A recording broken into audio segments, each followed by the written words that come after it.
Hi everyone, ಇದು ಮಂಗಳವಾರದ mini vlog ಆಗಿರುತ್ತೆ. October 1. Daily ನಮ್ಮ ತಾತ ದನ ಹೊಡ್ಕೊಂಡು ಹೋಗೋರು. ಇವತ್ತು ನಮ್ಮ ಮಾಮಂಗೆ ಕೆಲಸ ಬಿದ್ದುಬಿಟ್ಟಿದೆ, ಅದಕ್ಕೆ ಹೊಡ್ಕೊಂಡು ಹೋಗ್ತಾ ಇದ್ದಾರೆ. ಹರ್ಷ ಆಟ ಆಡ್ತಾ ಇದ್ದಾನೆ. ಹರ್ಷನ ಹೊಟ್ಟೆ ಮೇಲೆ ನೊಣ ಕುಂತ್ಬಿಟ್ಟಿದೆ. ಅದನ್ನು ನೋಡಿ ಅಮ್ಮ ಮೀಮಿ ಮೀಮಿ ಮೀಮಿ ಅಂತ ಇದ್ದಾನೆ.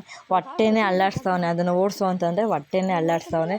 ಎಷ್ಟು ಚೆನ್ನಾಗಿ ನೋಡ್ತವನು. ಹಂಗೇ ಬೆಳಿಗ್ಗೆ ಸ್ವಲ್ಪ ಲೈಟಾಗಿ ಮೈ ಬಿಸಿ ಇತ್ತು, ಅದಕ್ಕೆ ನಾನು ಟಾನಿಕ್ ಹಾಕ್ತೆ. ಅವ್ರ ಅಪ್ಪ ಬಂದರು ಹೊಲ್ದಾಗಿಂದ. ಅವ್ರ ಅಪ್ಪಂಗೆ ಹೇಳ್ತಾ ಇದ್ದಾನೆ, ಅಪ್ಪ ಪೀಮಿ ಪೀಮಿ ಅಂತ.